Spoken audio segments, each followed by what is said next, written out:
Call the Board of Selectmen special meeting for Thursday, April 25th, 2024 to order. The first thing I'd like to do is entertain a motion to modify the agenda slightly by moving item 2, discussion and possible action on OPEB benefits for the purpose of negotiation, which would an executive session would be required. Move that below item 6, public forum. Is there a motion? So moved. Second? Second. Any comments or discussions? Let me try your minds. All in favor? Aye. That motion carries. Item 2, discussion and possible action on the OPEB benefits for the purpose, no, I'm sorry, just read that. Discuss and take possible action on the fiscal year 2024-2025 budget. Just for those who may not have heard, on Tuesday evening, the Board of Finance responded to the recent defeat at a referendum on the budget by enacting a series of cuts. The first of which was they accepted the new healthcare costs, the savings that we had worked so diligently over the last couple of years to try to effect from our carriers, and we're successful in the amount of $634,000 in savings to in total, roughly $144,000 on the Board of Selectmen side, and $490,000 on the Board of Education side. At the Board of Finance meeting the other night, the board distributed those funds, those savings specific to each organization, each entity. So, and then they layered on an additional $500,000 worth of cuts, which they apportioned 1/3, 2/3, as is the normal habit when Board of Finance makes cuts to the budgets.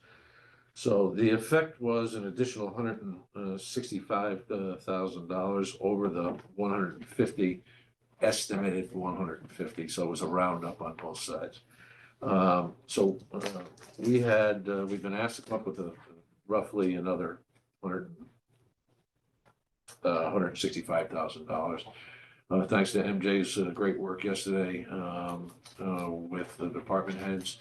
We went back out to the departments and we targeted the 4 big budget items, police, fire, public works, and park and rec, and asked for them to identify at least $20,000.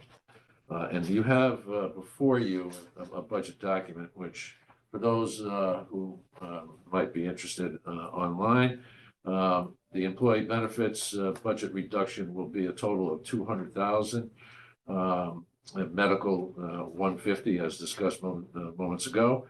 Retirement sick leave, an additional $30,000. Reserved for personnel, $20,000. And by the way, somebody forgot to tell me that I forgot public forum at the front. Oh, we went right to moving. Yeah. Agenda. So, okay. That leads us at a good intro point before Yeah, we start talking exactly. about substance. So, So with that, does anyone want to address the board in public forum, either in the room or on the Zoom call? Want to wait for him to go. All right. This is on specific items related to Ready to on the budget, on the agenda. on the agenda. Going once, going twice, sold, no comments. Back to the regularly scheduled programming. Public Works did identify 20,000, and that's in salt and MJ. I suspect that probably has to do with the stockpiles we have Exactly right. because of such a mild winter. And police, another 20,000. Distributed among supplies at 12,000, fuel 5,000, utilities 3,000. Fire department also 20,000, utilities 5,000, fuel 5,000, operating supplies 5,000, vehicle maintenance 5,000. I'm always concerned about the vehicle maintenance, particularly over at the fire department. Those are expensive pieces of equipment, and over the last couple of years, I think we've seen some significant costs on vehicle maintenance. Insurance, Mitch worked diligently with our carrier, particularly Kerma, and then HTC, which is now called Acrisure. They've changed. right, workers' comp insurance, final numbers came in, we were able to reduce it by 10,000, liability, and property casualty stuff, 12,000, crime, 1,000. Miscellaneous was a reversal, though. We had some additional expenses, unforeseen expenses when we put the budget together back in February. It's just getting the actual numbers now, which we didn't have at the time we put the original budget together. We got more accurate numbers. Our cyber liability was a little bit more than what I first projected and what they had projected. So that one went up, but we were able to take reductions in others where we got the reductions. So the overall is 20,000. Yeah, and I would just like to add that it's coincidence that happens to be 20,000. I did not ask Mitch to provide $20,000 worth of cut. So It's it was- exactly how it came out. So those are true numbers. It's coincidence that it happens to be the same amount we requested from other I mean, it's departments. essentially outside contracted Absolutely. expenses. Absolutely. Nonetheless, diligent shopping of the services. Oh, remember, once again, when we go through the original budget, there's a lot of guesswork that goes into it, and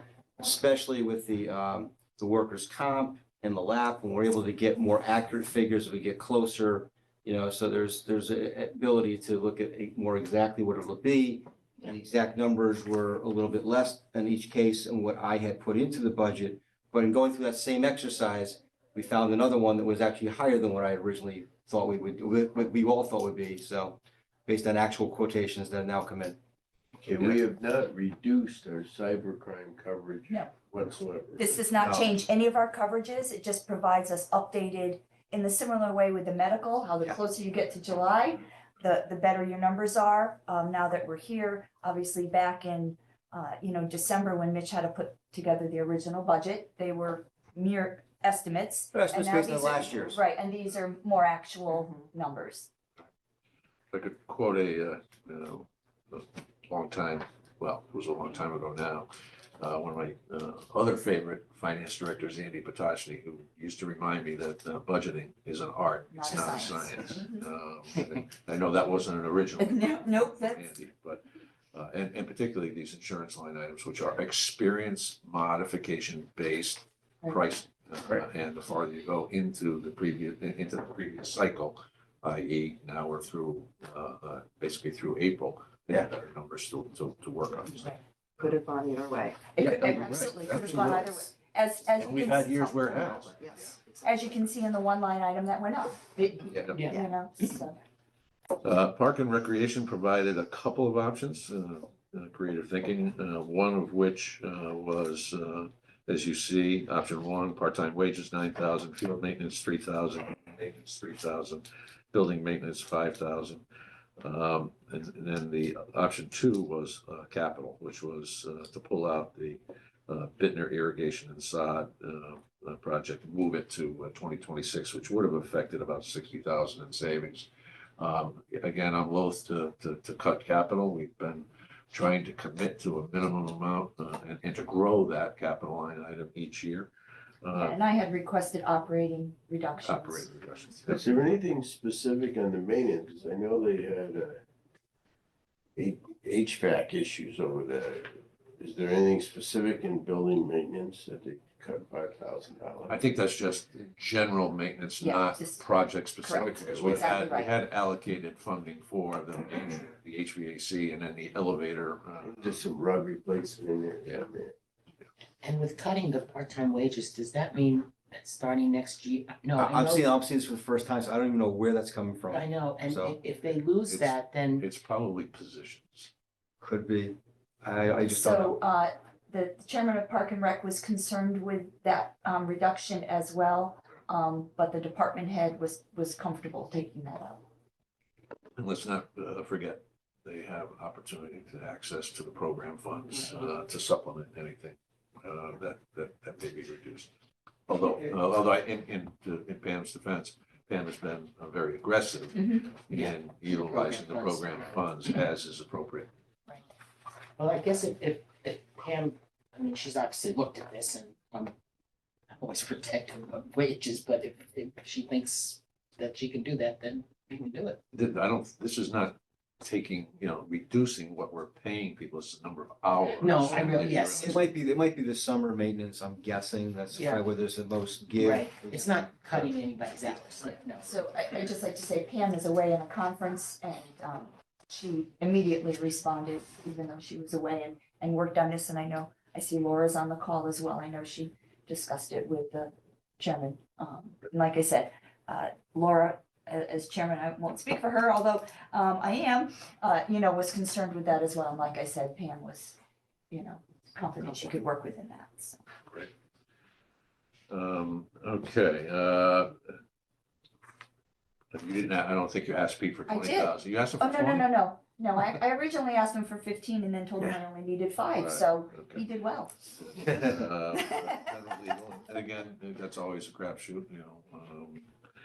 The town properties, fire hydrant rental, can you talk a little bit about that? with Yeah, Steve- so- Steve Nyberg? So that's a budget that I put together. We put in there an estimate of going up based on where we are today. We will have some savings in that line item so that if we need, we could carry some funds over. But based on today's numbers, the 10,000 does not hurt that budget. Although we do have several developments, residential developments underway, which might involve additional hydrants. Would that be borne by the developer or by the town? The developer might have to put them in, but we'd have to cover the We'd have to water. cover the cost. Yeah, we'd have to cover the. Yeah, we own the them water. eventually. Yeah. That's what I thought. So they're, And we do have facility money in fund balance if something really, went haywire, but I'm confident that this 10,000 reduction should be out of it for next year. any questions or comments? That seems to accomplish what we've been charged with, so. All right, is there a motion to make the adjustments to the budget as outlined by Mary Jane in the document that we've just reviewed? I'll make the motion and just clarify that the one in Park and Rec, we are going with we're to option number 1, we're reducing the operating budget, we're leaving the capital as it. Yeah, Right, and the operating reductions are in your bottom line, but I just put that in there. The three. I told Pam that I would present both of her options so that Okay. you're at least aware. But the 315 does not include that 60. Okay. So I'll second it. any further comments or questions? Thank you, Mary Jane, for working with the department heads to identify these opportunities. And appreciate the work that the department heads did as well, and confidence in their decision. So with that, let me try your minds. All in favor? Aye. That motion carries. As a result of that decision, let's move to the resolutions that we need to effect in order to establish the meeting date for the town budget meeting and the referendum. At this point, we are committed to the annual budget meeting taking place on Tuesday, the 14th of May, at Guilford High School at 7:30. The charter is pretty, not clear, but it's pretty obvious in the charter that we need to hold another budget meeting and consistent with the way we do it with the first attempt. So the resolution in front of us is for the setting of the date, time, and place of the special town budget meeting. Again,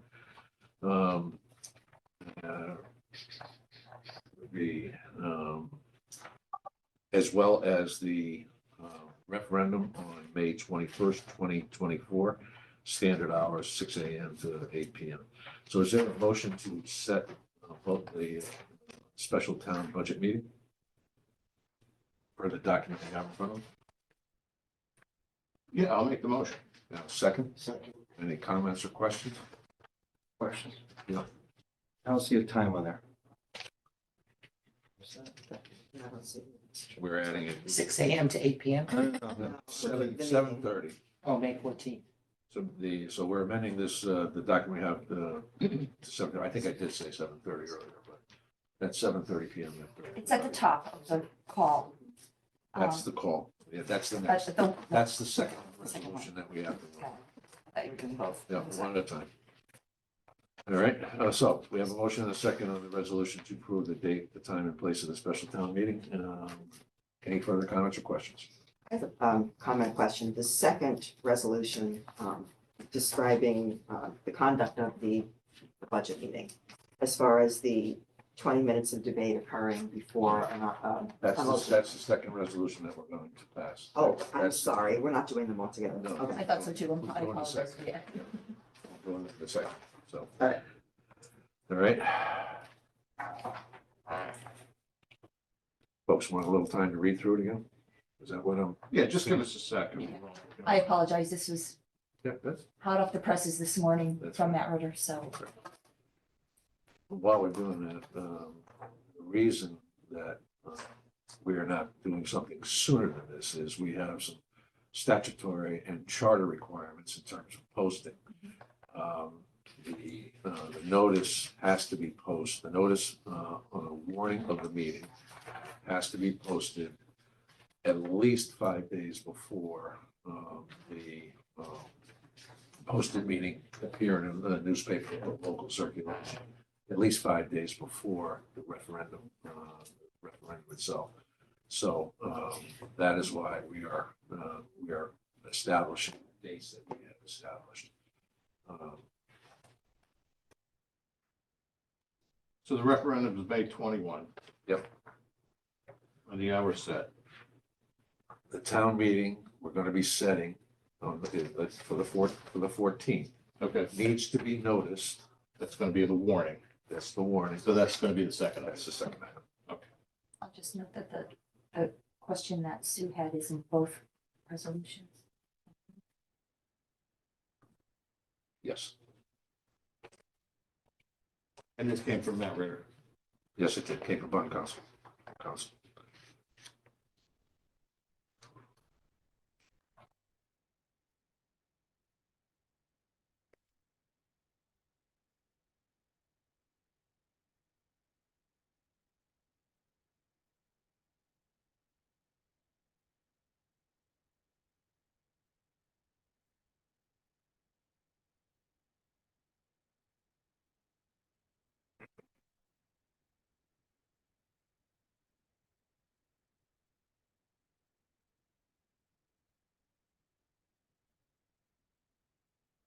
Well, since it appears in both the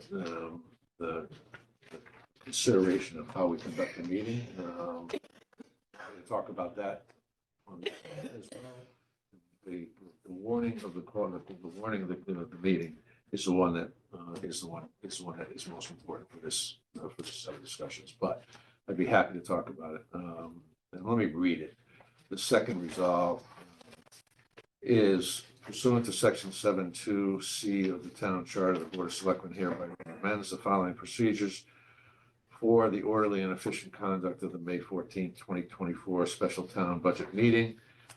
Any motion to call the question, otherwise terminate debate regarding a motion to reduce the amended 24-25 fiscal year budget shall not be entertained until at least 20 minutes of debate has occurred on the underlying motion to reduce the amended 2024-2025 fiscal year budget, unless there are no other individuals present at the special town budget meeting seeking to speak on the motion, and two, individuals wishing to speak at the May 14th, 2024 special budget meeting shall be limited to 3 minutes each.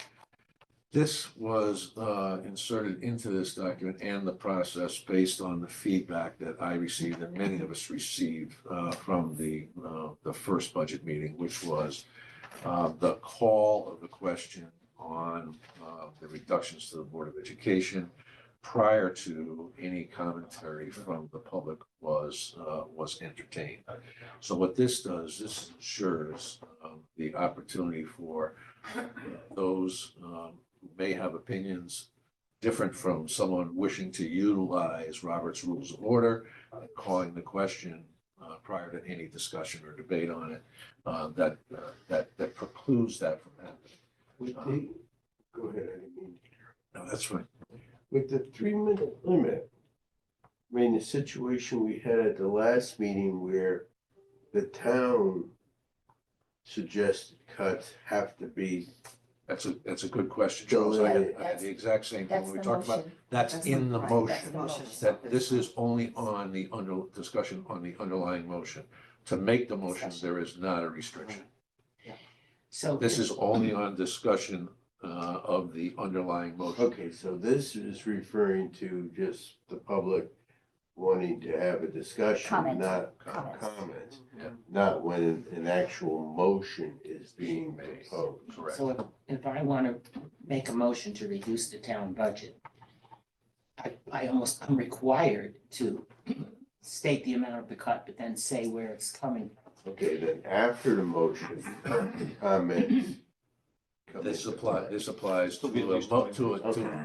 this I just applies. didn't, And just to be clear for everybody, if a person wants to stand up and reduce the education side, they are not required, nor should they, in their motion, do anything but state an amount of money they want to cut, but they are, I don't know, prohibited, but the way the rules are, they can't go down a laundry list of items for the Board of Education side. Is that correct? They are rendered moot. They certainly can offer an opinion So- on where they Yeah. think those cuts Okay. should come from.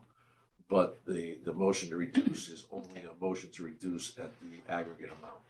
Now, that being said, on the town side, it's required that they put the line, Yes, it's actually required identify where the cuts are coming Where the from. cuts are coming. in the motion. Which is what we went through. Somebody. Oh, I know what we went through, yeah, just, you know, So if that motion had passed, no matter where we thought the cuts should come from, they would have come from the lines that were identified. Is that correct? It is my understanding that someone making a motion has the discretion to identify specifically where the cuts come from. yeah, but And that's if that motion carries, that's where the cuts come from. If the motion does not cover the specific areas where they cut from, that would leave it to the latitude of the Board of Selectmen to make those decisions.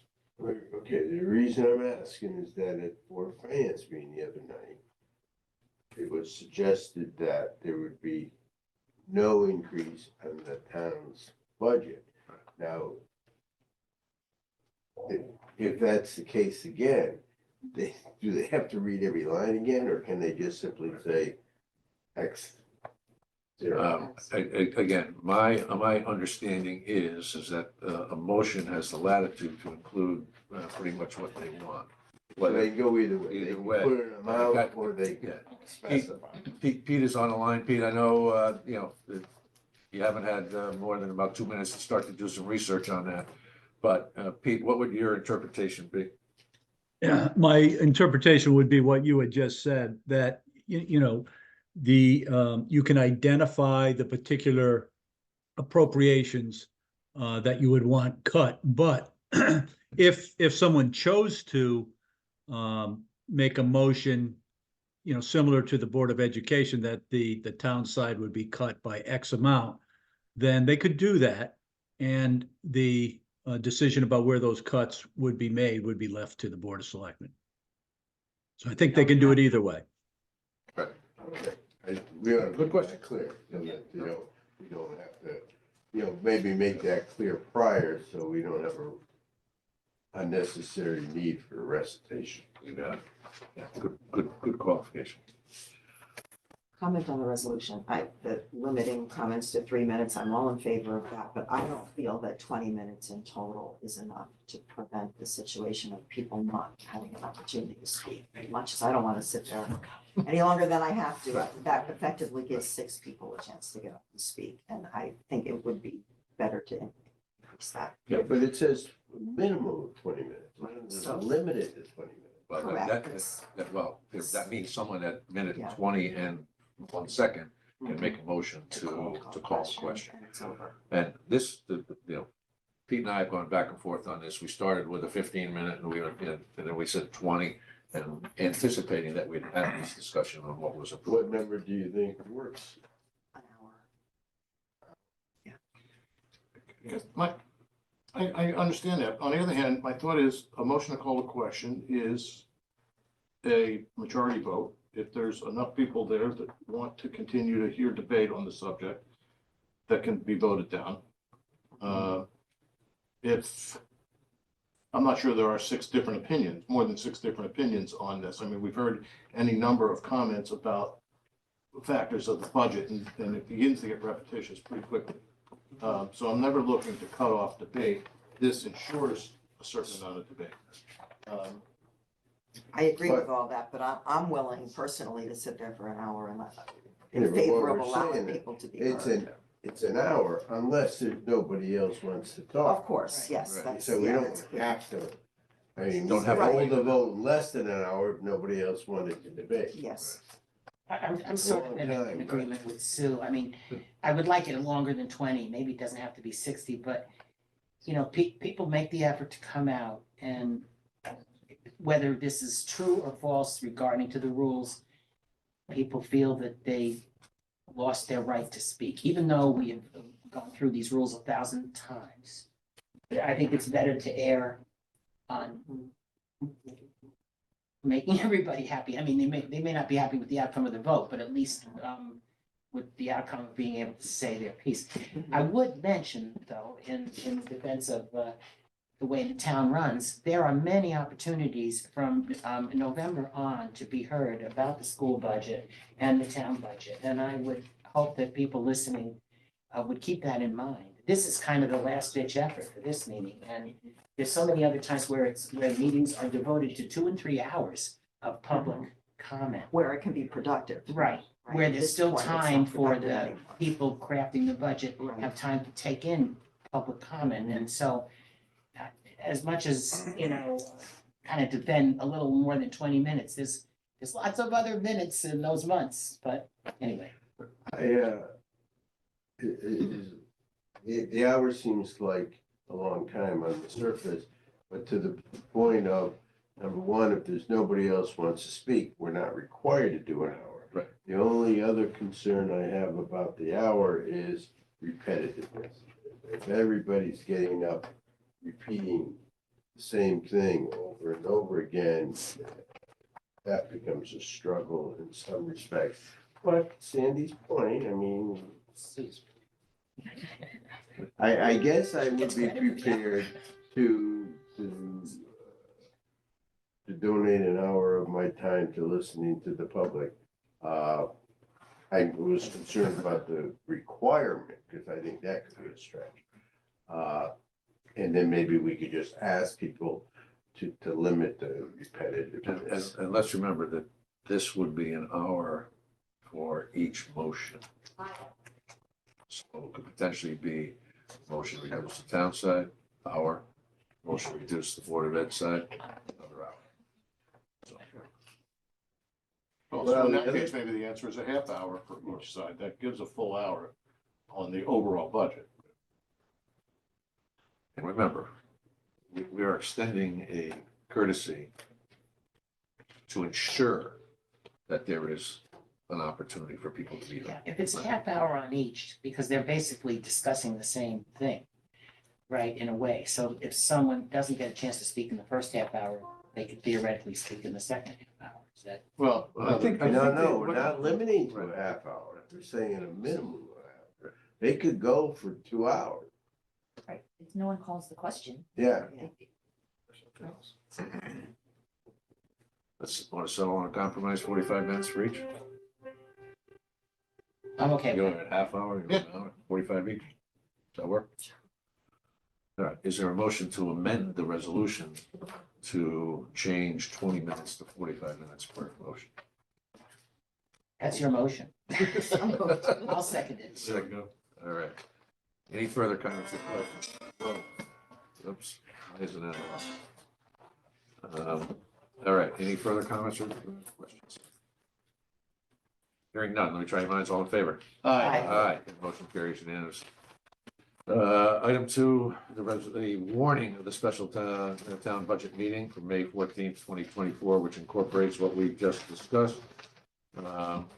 So, is there a motion to approve the warning with 45 minutes of debate as opposed to 20 minutes of debate? Second. Second. I think it's in fairness to a request that came to me from a member of the public looking for a secret ballot to be had at the meeting. We did not include that. I did not direct the council to put that in there. Based on the conversations we've had in the past relative to secret ballot, but I thought an airing and discussion of sentiments as to the applicability of doing that in our call. I, for one, look at that anachronistic provision in our town charter as one where the community was significantly smaller when that provision was built into the town charter. And literally, people came to the town meeting and they went line item by line item, and they were neighbors and friends, and they talked through it, which is why 300 is the number. And 200 have to approve to do it. So this was a legacy of the community coming together and talking through things and sharing what they feel. And I think the vote, a secret ballot, is unwarranted and is inconsistent with the intent of this provision. So I could go on forever about the whole provision, which we will be discussing at some point in the future. But thoughts from anybody else? It strikes me that the secret ballot is directly contrary to the request to have a fixed amount of time to have debate. The whole point that you're making is public debate on this is what's important, what people should be looking for in government transparency. And candidly, at the last town meeting, I didn't understand the request in the first instance, and that to have the secret ballot. And then when the vote came on other procedural matters, there were barely 100 votes in opposition to moving forward as the meeting did move forward. So I don't understand the lamentation and the concern for not having a secret ballot. Like, you head into a meeting, you have to have some idea of how many votes you're going to have on topics. And if there were only 100 votes, I'm not sure how the secret ballot would have magically changed that outcome in any way. So that just never made sense to me at the meeting, and even afterwards, as I thought about it a little bit more.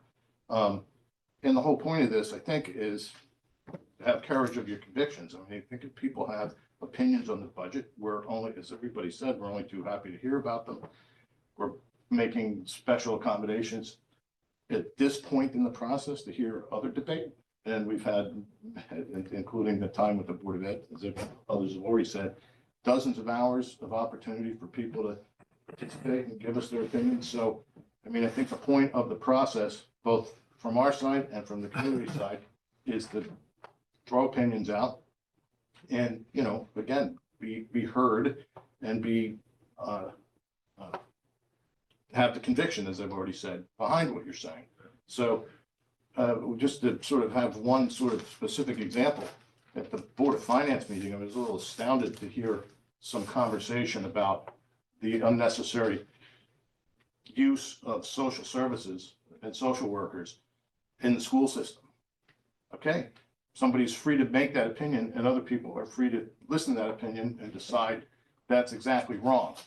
If, in fact, people have an opportunity to advance ideas like that in secret, I don't think that does anybody any good. I think it's been well supported as to why the schools are doing what they do, why the town agencies charged with those responsibilities do what they do. And the more debate there is on topics like this, public debate, I think they're better off. The other thing I just want to remind folks is that people are guaranteed a secret ballot on the budget question itself, at referendum, at the machine, at machines. So the opportunity to vote on the budget is enshrined in the rights. So that's my. On Lou's point, I have always made it a personal policy that I don't even acknowledge and or respond to anonymous conversations. I just will not do it. On that note, though, the issue also came up in the last meeting, referendum meeting, about people wanting to have their own counters. I have no problem with that. I mean, maybe in advance to the meeting, that individual that made that inquiry about the secret ballot could be alerted that if he or she wanted to have personal counters, I would have no problem. Right. Quite honestly, I had some issue with that the underlying supposition to have your You gotta own get counters. beyond that. Because what that suggested was a lack of integrity on the, a suggested lack of integrity on the people that we asked to work and do that effort. And there's at least I one person in understand this and room. I who agree did that. completely, Right. and I think that's still that I would be willing to swallow if that would placate those individuals. I would be more inclined to suggest that if we appoint, our job to do to run these meetings, we appoint people to run the meetings, that they're welcome to have someone accompany each of our counters and verify if they want, or if they have issues or think it's different, we can work that out. Well, whatever way, I just think that they ought to have the opportunity to participate if it's important. I mean, whether they supply a list of candidates, I don't have an answer how, but I do think there's some value in allowing them to participate in that selection. But I think participation could be that there's someone there checking the checkers. Yep. You know, And that'd be that's something been I'd be done willing to before. consider. I've been in primary votes and things like that where you just have overseers or whatever. Okay, Yeah, I mean, that actually did happen, as it turns I out. People understand. did get up and had a chance to sort of verify the count. Yeah, that's It was right. Pretty, Right. I'm not but offended by I a little am, redundancy. I personally was offended that the integrity of the people who had volunteered I to do agree this work completely. I agree completely. was brought into question. My idea of ideas like, my sense of ideas like this is either it's a good idea, no matter which way it's cutting. If you're running the meeting and you insist that there's verification someday, or if you happen to run a meeting and somebody asks for verification, you should cheerfully go along with that. And as we're saying, we're willing to do that. You know, I think that's the spirit, and I definitely agree with Matt, that the underlying implication is a little troubling, but transparency to the point we're making here today is important, so. We want it to be accurate too, so Exactly. count twice. That's right. Okay. We have a motion on the floor. Do we have a motion on the floor yet? I guess we do, because we went into discussion. Yes. We amended it, and we did amend it to include 45 minutes as opposed to the 20 for the call. Anything further? Have we exhausted the discussion on that? I think so. Okay. Let me try your minds. All in favor? Aye. Aye. That motion carries unanimously. Thank you. And we'll meet everyone before we leave. We need to sign the call of the resolution, which is required by statute and charter. So, thank you very much for that. We have a couple other items. Next is to have a discussion on the Grass Island Shack. Janice is with us today, and I want to take the opportunity to thank Janice for having responded immediately and pulled a team together and actually. I saw her swimming out there. She was out there. Walking all the way around. And also incorporating the well-intentioned volunteer efforts that, not surprisingly, showed up, because that's what happens in Guilford. Yeah. And there's always a challenge of multiple opinions can be confusing sometimes, but I think Janice wound up at a pretty good place. I have authorized her under the emergency powers that I have to get moving on this because time was of the essence. But I wanted you to have the benefit of the discussions that I've had with Janice and detailing how she arrived at what she arrived at in terms of this. Morning.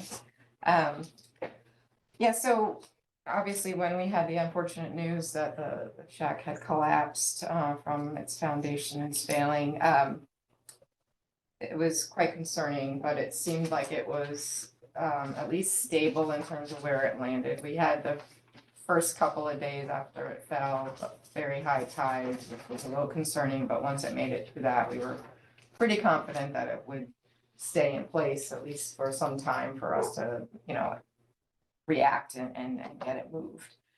So I immediately reached out to our team that was already in place for the geotechnical work to be done, which is our structural engineers, which is Michael Horton Associates out of Brantford, Nick Fisher, who has the barge that we were gonna be using to get our boring contractor over there to do the borings, which was scheduled to happen within a week's time of when everything happened with the collapse. So that, we did that on Monday after it fell on Thursday night, Friday morning. Friday I went right out there, but then Monday we went out and I took the marina boat over to take a look at it, and there's some damage to the structure. It's hard to tell because all the pilings for the most part are still underneath it. We're not sure what's still connected. We're not sure what happened with the beams underneath. So, we reached out to a moving contractor who based on just photographs said he could move it, and he gave us a price tag of about $20,000 for each move intact, which there was some concern of whether it would hold up in the move. It would have to certainly be shored up.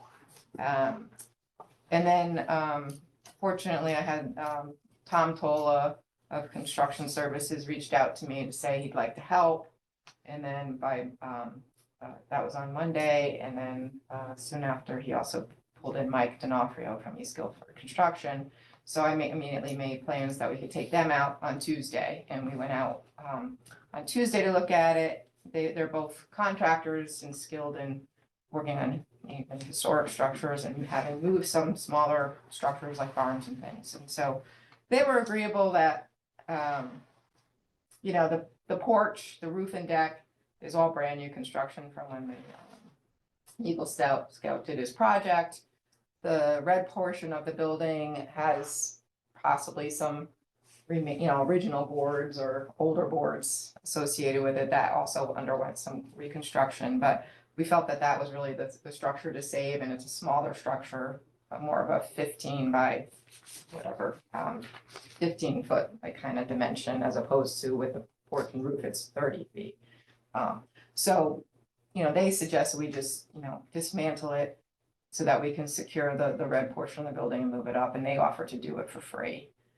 They also went through some other, proposals of future work to be done, but, looking at all the different options, it really came out to about the same amount of money, about $100,000, whether we went with trying to save the entire structure and shoring it up and hope it lasted, or going with this route of deconstructing part of it, getting the move done, for free, all that work done for free, with the exception of the barging costs.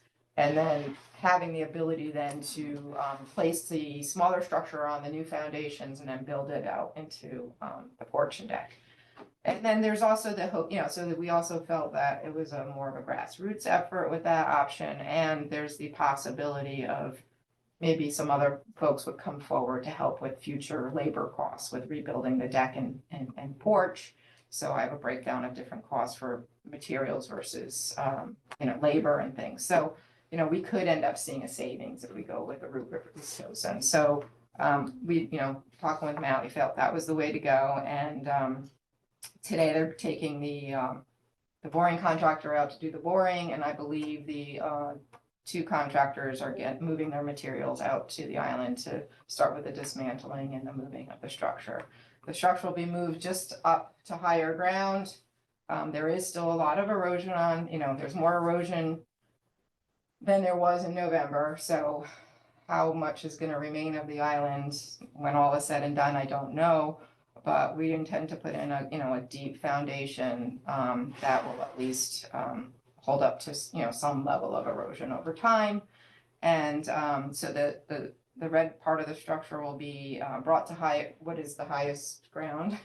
And, they're gonna throw in a helical pile and anchor it, just in case we do get a storm, so hopefully it wouldn't float away or anything like that until the new pile, new foundations put in and everything's put back on foundations, so that's kind of where we Is that stand. helical pile, is that mechanical pile, or are these driven? They're mechanical, and so Tom Tola is experienced with helical piles.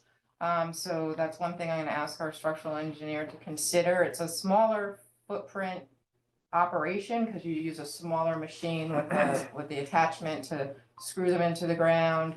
Our structural engineer, when I first brought him on board last fall, was a little concerned about corrosion, because they're metal, but there are ways you can handle that. So I'm definitely gonna have the structural engineering firm, once we have the geotechnical, consider both driving piles or helical piles as our options, so we can get a better understanding of feasibility and cost.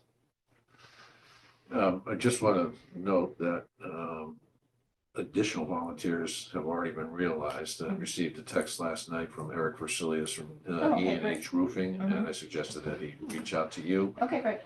So I suspect that won't be the last Right. last volunteer to come looking to do some help. Yeah, we felt it really, having a community effort would be the best way to approach this, as it has been approached in the past, with the Eagle Scout stuff forward, we had a lot of GPA or help. somebody to actually start a fund? Yes, I wanted to update you on that. I met with Tracy Tomaselli and had conversations with Shirley Gerioni last week about them establishing a fund. On Monday, they had a board meeting. Timing was pretty good. They approved the effort to do a fundraiser.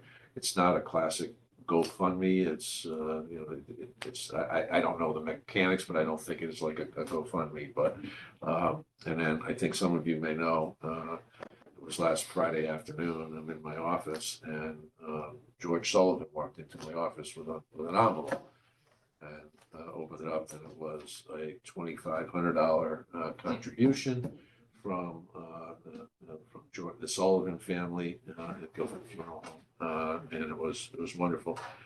Unfortunately, he beat somebody else to the punch, because Sheila Walston was planning on coming in, doing the same thing, and she's here this morning.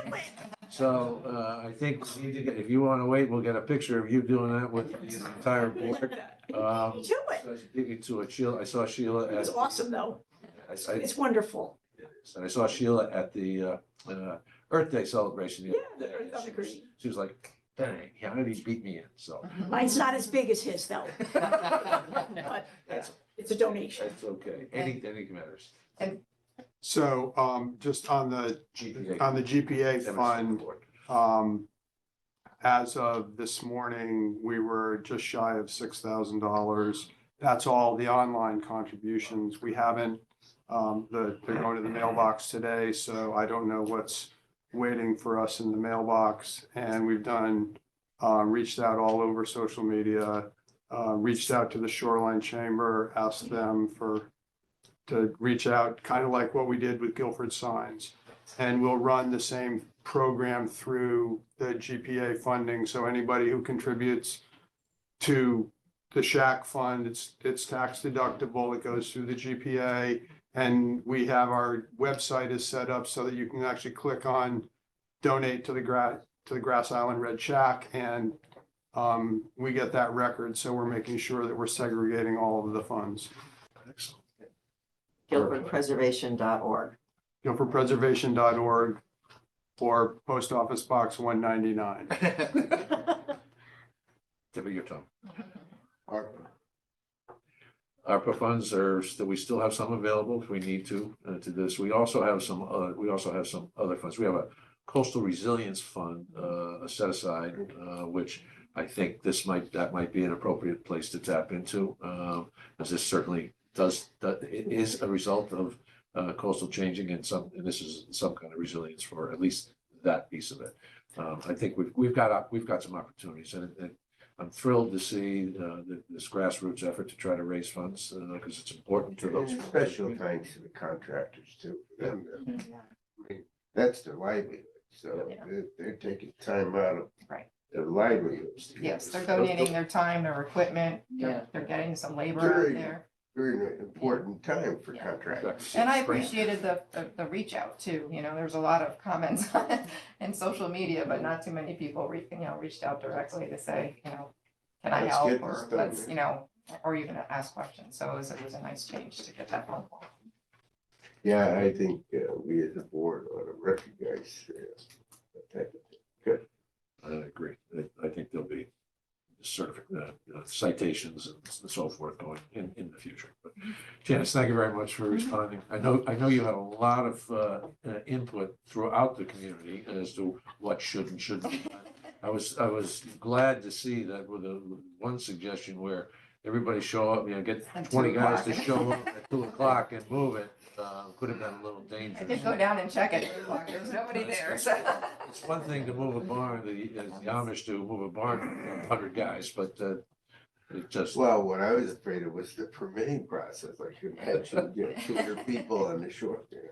Oh, Yeah, we're still gonna be operating under the general permit, and we're meeting all the requirements of that general permit, making sure we meet the NDDB requirements as well as we move forward. So the timing is opportune. We can do this work without concern to the turtles until April 30th. So if getting this moved now is great, and if it goes beyond that, we'll put in place the necessary reviews and protections. So. Just which emphasizes the point that the process to get approval to move this had been underway before it got knocked off. Absolutely. Oh, yeah, it was, I mean, you were on top of this. Yeah, it was, we just, Mother Nature beat us to the punch, and I, So do I had, I was surprised to see how shallow those those pilot piers were. I guess it was, when it was done, it was thought, we're on, regular, that's like basically regular, foundation construction. Well, when it was done, they were probably 3 or 4 feet underground. Well, they were, yeah, but it would then. Only 3 or 4 feet, right? But you gotta take, when you're in that environment, erosion is always a possibility, so that's. Well, that's why I was questioning the driving piles versus. Yeah, we're gonna make sure that we have a factor of, erosion to consider there. And there's a recent study that timely just came out from FEMA about erosion. It's available on the FEMA website. If anyone's interested, I could direct you more specifically. And it just shows how much erosion we can expect along our shoreline throughout town and all throughout Connecticut. That's, And the basic. option of bulkheads or anything like that is just not feasible. There used to be a small bulkhead out there. It was only, based on the records I found, about 8 feet deep, or 8 feet in total. And it's such a dynamic area, and I don't think environmentally it would be permittable, because you're not protecting like a house or a business or any, it's a more natural environment. I think in the long term, there may be the need to do some erosion protections in the mouth of the East River, and it may include Grass Island, because of the amount of erosion we are seeing, even on the marsh side. When we How were, about planting? Because sometimes they plant that salt marsh or. I know, but it's still eroding. It just doesn't seem to be enough. When we walked where the sluice channel might go through with Army Corps and fisheries and, a whole bunch of federal agencies were out there, it was noted that there's significant, if you go up that mouth of the river, it's sloughing off. The tidal marsh, we're basically losing it. So. Yeah, I used to boat in the other river, and it was shocked. That should have been side, how it's eroded across from Chapman. Remarkable. Yes. Janice, if you would for a moment, I've had a couple of interesting conversations with people who suggest that the dredging of the channel is impacting the erosion on on Grass Island. I've heard it described significantly. It's just sea level rises, but probably part of it, and then the shifting tides. So is there any correlation between dredging of the channel and? Well, I don't think so. I mean, first of all, I did check in with the channel was from the marina out. It wasn't that far in, it wasn't adjacent to Grass Island. So, I don't think that is, playing a factor here. I know when they were looking at Sluice Creek and, putting in this new channel, one of the concerns we had was protection of Grass Island and whether, that discharge right across from it would either cause either erosion or too much sediment deposit. So that was studied by Ducks Unlimited. They didn't think it was gonna be a problem, so, but, I think it's really the sea level rise and the intensity of the, storm impacts, the wave and wind impacts that we're seeing along the shoreline are just doing its thing.